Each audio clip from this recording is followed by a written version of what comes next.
Hello guys, कैसे हैं आप सब। स्वागत है आप सभी का एक बार फिर आपके अपने चैनल नॉलेज सिटी में।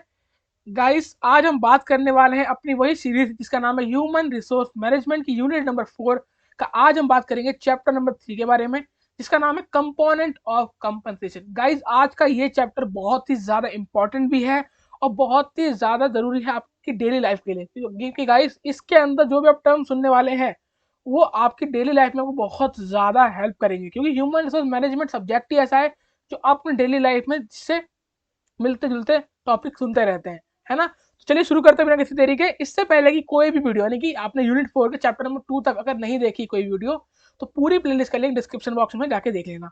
ओके गाइस, शुरू करें। तो देखिए इंट्रोडक्शन कि क्या है चैप्टर, बड़ा धमाकेदार चैप्टर है, एंड तक देखोगे मजा आ जाएगा। देखिए, compensation system should be so design that is able to attract, retain and motivate people. Guys, अगर आपको कंपनसेशन का मतलब नहीं पता तो इससे पहले वाला चैप्टर यानी कि चैप्टर नंबर आप 2 देख लेना जिसका नाम है कंपनसेशन। ठीक है, वो देख लेना, जिससे आपको कंपनसेशन का मीनिंग क्लियर हो जाएगा। ठीक है, कंपनसेशन मतलब जो भी हम सैलरी बोल लीजिए, वेजेस बोल लीजिए, रेमुनरेशन बोल लीजिए, जो हम देते हैं किसी वर्कर को उसके काम के बदले में, वो होता है कंपनसेशन। क्लियर हो गया। तो compensation system should be so design, compensation का सिस्टम ऐसा होना चाहिए जो कि अट्रैक्ट करे लोगों को, रिटेन करे लोगों को और मोटिवेट करे लोगों को। तीन बातें, अट्रैक्ट, रिटेन, मोटिवेट। मतलब कि अगर आपकी कंपनी में सैलरी अच्छी मिल रही है तो लोग आपकी कंपनियों की ओर क्या होंगे, अट्रैक्ट होंगे कि भाई इस कंपनी में सैलरी बढ़िया है, इस कंपनी में चलो जॉब करने हैं। दूसरा, जो पहले से जॉब कर रहे हैं वो काम छोड़ेंगे नहीं। उन्हें पता है कि हमें तो सैलरी भाई बढ़िया मिल रही है तो हम क्यों काम छोड़ें, तो इसका मतलब वो रिटेन रहेंगे, वो रुके रहेंगे। और तीसरा, लोग जो काम कर रहे हैं वो मोटिवेट भी रहेंगे, भाई सैलरी अच्छी मिले, हम काम भी अच्छे से करें।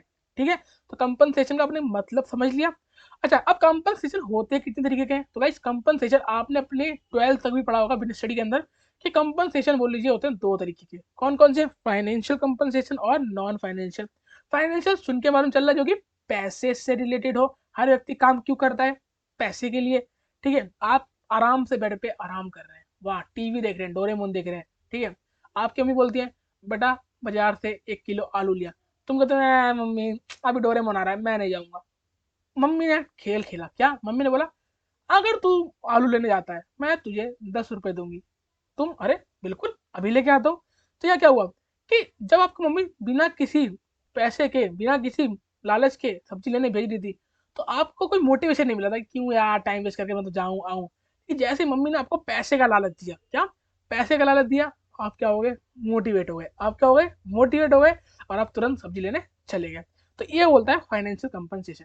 नॉन फाइनेंशियल मतलब जब बिना पैसे दिए सामने वाले को मोटिवेट कर दिया जाए, ये हम नहीं पढ़ेंगे, हम पढ़ेंगे फाइनेंशियल कंपनसेशन। ठीक है, देखिए फाइनेंशियल कंपनसेशन, दोस्तों क्या क्या इसके अंदर पॉइंट पढ़ने वाले हैं हम आज की वीडियो में। दोस्तों फाइनेंशियल कंपनसेशन मीनिंग मैंने बता दिया, इसके अंदर हम पॉइंट पढ़ेंगे basic base salary, dearness allowance, bonus, incentive compensation, fringe benefit and retirement benefit. बहुत ही इंटरेस्टिंग टॉपिक है। ठीक है, शुरू करें। तो गाइस सबसे पहला हमारा बेसिक वेज या फिर बेसिक सैलरी। बेसिक सैलरी वो सैलरी होती है जो आपको काम करने के बदले में मिलती है। ठीक है, it is a price for service rendered, कि जितना भी आपने काम किया उसके बदले में जो आपको पैसा मिला वो है आपकी basic salary.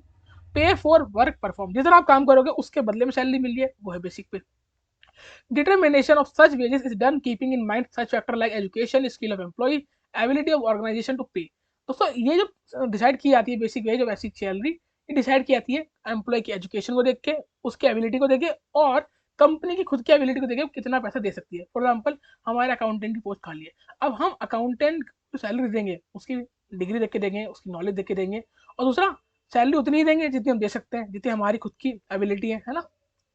Such ways are revise periodically, मतलब ये नहीं है कि आपको, अगर मैं आप आज 2024 से मेरे पास अकाउंटेंट जॉब करने आते हैं, मैं आपको आज 10,000 रुपये दे रहा हूँ, तो क्या मैं आपको हर साल 10,000 रुपये देते चले जाऊंगा, 10 साल तक, 20 साल तक, जब तक आप मेरे पास काम करोगे मैं आपको 10,000 रुपये दूंगा, नहीं। इसको सैलरी को बढ़ाना ही पड़ता है, क्योंकि पता है भैया महंगाई बढ़ रही है, महंगाई बढ़ रही है तो सैलरी बढ़ानी पड़ेगी। ठीक है, keep pace with the increasing cost of living. अच्छा, इनको क्यों बढ़ाया जाता है, मैंने बताया क्यों, महंगाई बढ़ रही है। महंगाई बढ़ रही है, लोगों के खर्चे बढ़ेंगे, लोगों के खर्चे बढ़ेंगे तो उन खर्चों से निपटने के लिए उन्हें पैसा चाहिए। ठीक है ना। अगला, maintain gap between the senior employ and newer employ. अच्छा, एक हमारे पास बंदा है जो अकाउंटेंट की पोस्ट पे काम कर रहा है 2 साल से। ठीक है, उसको हमने सैलरी स्टार्टिंग में 10,000 रुपये दी थी। ठीक है, अब मान लीजिए आज मैं एक और बंदे को नया ऐड कर रहा हूँ अपनी कंपनी के अंदर, उसे भी 10,000 रुपये दूंगा स्टार्टिंग में। और जो पहले 2 साल से काम कर रहा है, अगर मैं उसे भी 10,000 दे रहा हूँ और नए वाले को 10,000 दे रहा हूँ, तो पुराने वाला क्या सोचेगा, यार नए को भी 10,000 मिल रहे हैं और मैं 2 साल से काम कर रहा हूँ, मुझे भी 10,000 मिल रहे हैं, फायदा क्या हुआ, है ना। इसीलिए सैलरी बढ़ानी पड़ती है, जिससे कि भाई नए वाले को मालूम चले कि हाँ भाई सीनियर है मेरा। अगला, to give the psychological feeling to employ that they have progress over year. और सैलरी बढ़ने का मतलब होता है कि एम्प्लॉय प्रोग्रेस कर रहा है, उसके मन में आता है कि हाँ भाई मैं अच्छा काम कर रहा हूँ तो मेरी सैलरी बढ़ रही है, ठीक है। अच्छा, आपको बेसिक पे का एग्जांपल नीचे दे रखा है आपकी बुक के अकॉर्डिंग, देखिए। इसका मतलब है कि आपकी सैलरी आज है, आप मेरे पास काम करने आए, मैंने बोला भैया आपको आज 8,000 रुपये आज से मैं आपको देना शुरू करूंगा, हर महीने 8,000।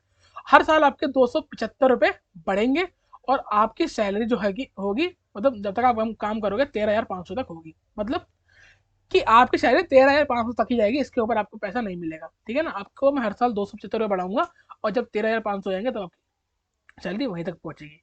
जब आपने देखा होगा ना बहुत सारे, अगर आपने गवर्नमेंट एग्जाम के वो देखे हो नोटिफिकेशन, उसमें लिखा होता है सैलरी 22,000 से लेके 80,000 तक। मतलब आपको स्टार्टिंग में 22,000 मिलेगी और वो सैलरी बढ़ती बढ़ती बढ़ती बढ़ती कहाँ तक जाएगी, 80,000 तक जाएगी, ठीक है ना। ऐसी तो यहाँ पे आपका बेसिक सैलरी क्या हुई, वही आपकी 8,000 रुपये, ठीक है दोस्तों। अब बेसिक वेज सैलरी के 2 टाइप्स होते हैं, एक होता है टाइम वेज सिस्टम, एक होता है पीस वेज सिस्टम। आपने अपनी 12th के बिजनेस स्टडी में पढ़ा होगा। देखिए, टाइम वेस्ट सिस्टम गाइस क्या होता है, ये आपने पढ़ा भी होगा। देखिए, the time spend on job irrespective of the amount of work done. Time waste system के अंदर क्या होता है, जितने घंटे आप काम करोगे आपको उतनी सैलरी मिलेगी, ठीक है। यहाँ पे सैलरी घंटों के हिसाब से मिलती है, मतलब घंटों के साथ मतलब टाइम के हिसाब से, कि कितने घंटे आप काम करोगे। फॉर एग्जाम्पल किसी की कंपनी में होता है कि 1 घंटे के 100 रुपये, 1 घंटे काम करोगे 100 रुपये मिलेंगे, 2 घंटे करोगे 200 मिलेंगे, है ना। घंटे के हिसाब से जितने घंटे काम करोगे उतनी आपको सैलरी मिलेगी। The unit of time may be an hour, a day, a week, a fortnight और अ मंथ। अच्छा, घंटे भी हो सकता है, हफ्ता भी हो सकता है, दिन भी हो सकता है, मंथ भी, कि 1 महीने करोगे तो इतना मिलेगा, है ना। जनरली लोगों को सैलरी मिलती है महीने के हिसाब से मिलती है, कि 1 महीने की 22,000, 1 महीने की 23,000, ठीक है। अच्छा, जो दिहाड़ी मजदूर होते हैं, जो आपके मिस्त्री वगैरह होते हैं, काम करते हैं, मकान बनाते हैं, उन लोगों को दिहाड़ी मिलती है पर डे के हिसाब से, कि पर डे की आपकी दिहाड़ी 800 रुपये, है ना। पर डे की दिहाड़ी 500 रुपये, उनका पर डे के हिसाब चलता है। और कुछ कुछ होता है जो माल बनाते हैं उनके हिसाब से, जैसे मान लिया आपने देखा नहीं होगा, जीन्स की फैक्ट्री में जो लोग जीन्स पे धागे काटते हैं, वहाँ पे क्या होता है घंटे के हिसाब से, कितने घंटे के आपको इतने रुपये मिलेंगे, जितने घंटे आप बैठ के जीन्स के धागे काटोगे उतने रुपये मिलेंगे। तो ये सब अलग अलग टाइप्स होते हैं, ठीक है। इसका फॉर्मूला क्या होता है, number of hour work into rate per hour. For example आपकी एक कंपनी है जहाँ पे बोला गया है 1 घंटे काम करने में आपको 10 रुपये मिलेंगे, और आपने वहाँ 7 घंटे काम किया, इसका मतलब क्या, 70 रुपये आपके बन गए एक दिन के। अच्छा, हर मैंने बताया था आपको, हर एक सिक्के के 2 पहलू होते हैं, एक अच्छा एक बुरा। इस सिक्के के अच्छे बुरे पहलू क्या है जान लेते हैं। मेरिट क्या है इसकी, सिंपलिसिटी, बहुत सिंपल मेथड है, कुछ ज़्यादा इसमें वो नहीं है। फीलिंग ऑफ सिक्योरिटी, सिक्योरिटी की फीलिंग है, मतलब आपको पता है कि मैं इतने दिन काम करूंगा तुम्हें को इतना पैसा मिल ही जाएगा। इक्विटी ऑफ वेजेस, और सबका बराबर मिलता है, यानी किसी को 1 घंटे काम करने के 10 मिल रहे हैं, किसी को 1 घंटे काम करने के 20 मिल रहे हैं, सबको बराबर पैसा मिलता है। बेटर क्वालिटी, और क्वालिटी भी अच्छी होती है। और अगला, लेस वेस्टेज, ऐसा वेस्टेज भी कम होती है।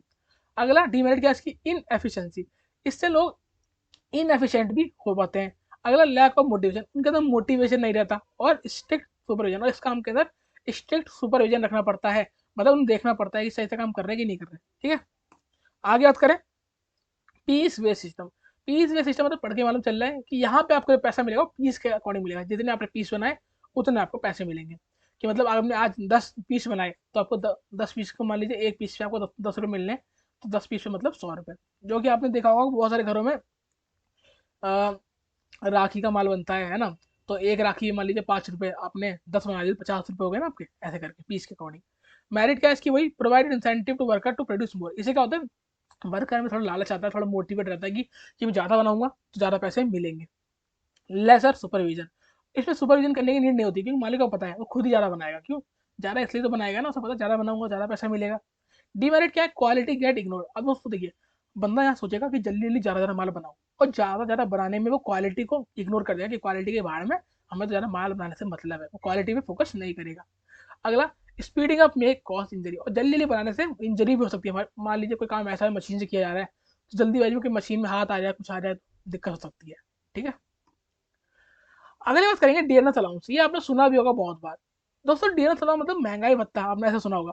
कि दोस्तों आपको पता है महंगाई हर साल बढ़ती है, महंगाई बढ़ती चली आ रही है ना, कभी कम थोड़ी होती है, बढ़ती ही चली आती है। तो उस महंगाई से निपटने के लिए हर व्यक्ति, हर एम्प्लॉय को एक डीएनएस अलाउंस नाम की चीज दी जाती है सैलरी के साथ, जिससे वो अपनी आने वाली होने वाली महंगाई से अपने आप को बचा सके। इसको हम कॉस्ट ऑफ लिविंग भी बोलते हैं। अगर आपके एग्जाम में कॉस्ट ऑफ लिविंग आ जाए तो ये मत बोलना कि सर ने पढ़ाया ही नहीं, भाई पढ़ा रहा हूँ। कॉस्ट ऑफ लिविंग मतलब डीएनएस अलाउंस, ठीक है। The following method are use to calculate dearness allowance. कौन कौन से मेथड होते हैं? पहला फ्लैट रेट। फ्लैट रेट मतलब आपके सैलरी कुछ भी हो, आप 10,000 कमा रहे हैं, 5,000 कमा रहे हैं, 20,000 कमा रहे हैं, कंपनी के अंदर कोई पोस्ट में हो, आप सबको जो अलाउंस मिलेगा सेम ही मिलेगा। अगला ग्रेजुएट रेट, मतलब जितनी ज़्यादा आपकी सैलरी होगी उतना ज़्यादा आपको अलाउंस मिलेगा। इंडेक्स में भी सेम होता है, जितनी सैलरी होगी उसको सबको बराबर मिलेगा। और dearness allowance link to index and pay scale का मतलब है कि जिसकी सैलरी ज़्यादा होगी उसको कम अलाउंस मिलेगा, जिसकी सैलरी कम होगी उसको ज़्यादा अलाउंस मिलेगा। तो ये समझ में आ गया आपको चारों। आगे बात करें डियरेंस अलाउंस। देखिए main types of allowance paid to employ. अच्छा कौन कौन से अलाउंस एम्प्लॉय को पे होते हैं? पहला हाउस रेंट अलाउंस, ठीक है। दूसरा सिटी कंपनसेटरी अलाउंस, तीसरा कन्वेंस कार अलाउंस। कन्वेंस सुना भी होगा ना कि भाई हमारे कंपनी में कन्वेंस भी देती है, मतलब आने जाने का खर्चा भी देती है। बैंक अलाउंस, मेडिकल अलाउंस है ना, एजुकेशनल अलाउंस और टिफिन अलाउंस, ये सारे अलाउंस होते हैं। आप अगर एग्जाम में पूछ ले एग्जाम्पल दो अलाउंस के, तो आप इनमें से कोई सा भी दे सकते हैं। अगला क्या हो गया? हाँ बोनस। अरे भैया बोनस तो बचपन सुनते आ रहे हैं। दिवाली आई, पापा को बोनस मिला, क्या पापा लाए मिठाई का डब्बा, पापा को मिले बोनस में आधी सैलरी मिलती है, किसी को पूरी मिलती है, आके वो गणेश जी लक्ष्मी जी के चरणों में रख के पूजा करते हैं, है ना। तो बोनस तो पता ही है, जो बंदा अच्छा काम करता है अपनी कंपनी में, अपनी फैक्ट्री में, तो सब क्या मिलता है? बोनस मिलता है। मालिक खुश होकर उसे एक्स्ट्रा पैसे देता है। अलाउंस इन एडिशन, तो सैलरी से हट के कोई पैसा मिले उसे हम बोल देते हैं बोनस। बोनस में भी बून गिफ्ट, गिफ्ट भी हो सकता है कुछ भी। मान लीजिए फ्रिज दे दिया, टीवी दे दी, किसी किसी कंपनी में दिवाली पे सैलरी की वजह कुछ टीवी फ्रिज गिफ्ट कर देते हैं, या कुछ चादर वदर का सेट सेट, बर्तनों का सेट ऐसा गिफ्ट कर देते हैं ना, जैसे बोनस मान लेते हैं। अगला है हमारा फ्रिंज बेनिफिट। फ्रिंज बेनिफिट मतलब other benefit. Fringe benefit include all expenditure by employer on labour other than basic wages. कि बेसिक सैलरी, जो बेसिक सैलरी उसको छोड़ के एक्स्ट्रा जो भी दे रहा है एक मालिक अपने व्यक्ति को, अपने लेबर को, उसी को फ्रिंज बेनिफिट बोलते हैं। It include those benefit which the employ can convert into cash. इसके अंदर वो बेनिफिट होता है जिसको एम्प्लॉय कैश के अंदर कन्वर्ट कर सकता है। मान लीजिए दिवाली आई, मालिक ने कहा अरे बेटा दिवाली आ चुकी है, लो मैं आपको ये सोने का सिक्का देता हूँ। सोने का सिक्का क्या होगा? सैलरी अलग मिली नहीं उसे, एक सोने का सिक्का मिल गया। ये क्या उसके लिए फ्रिंज बेनिफिट है, वो सोने के सिक्कों को बेच के तुरंत पैसे में कन्वर्ट कर सकता है ना। हाँ। Also known as wage supplement, इसको हम वेज सप्लीमेंट भी कहते हैं, सब वेजेस भी कहते हैं, और सोशल चार्जेस भी कहते हैं। अगर आपसे पूछ ले भैया कि वेज सप्लीमेंट क्या होता है, सब वेजेस क्या होता है, या फिर सोशल चार्जेस क्या होता है, तो कंफ्यूज मत होना। ये फ्रिंज बेनिफिट के ही अलग अलग नाम है। जैसे कि घर में आपका नाम होगा मुन्नू चुन्नू कुछ भी, ऐसे ही इसका नाम है इस तीनों। अगर सब एग्जांपल फ्रिंज बेनिफिट के एग्जांपल देखें तो medical and maternity benefit, educational and recreational facility, payment for time not work, बहुत सारी। ठीक है। और सुनो घर वाले बोलते सरकारी नौकरी करो बेटा, सरकारी नौकरी करो। क्यों? सरकारी नौकरी में क्या है, आप जा रहे हो तो सैलरी मिल रही है, आप छुट्टे तब भी आपकी सैलरी मिल रही है, आपकी सैलरी नहीं कटेगी। आप नहीं जा रहे फिर भी आपकी सैलरी मिल रही है। ये प्राइवेट में ऐसा है नहीं, जिस दिन छुट्टी करोगे उस दिन सैलरी कट हो जाएगी। लेकिन गवर्नमेंट में क्या है, आप जाओ मत जाओ पैसा आपके खाते में पूरा आएगा, है ना।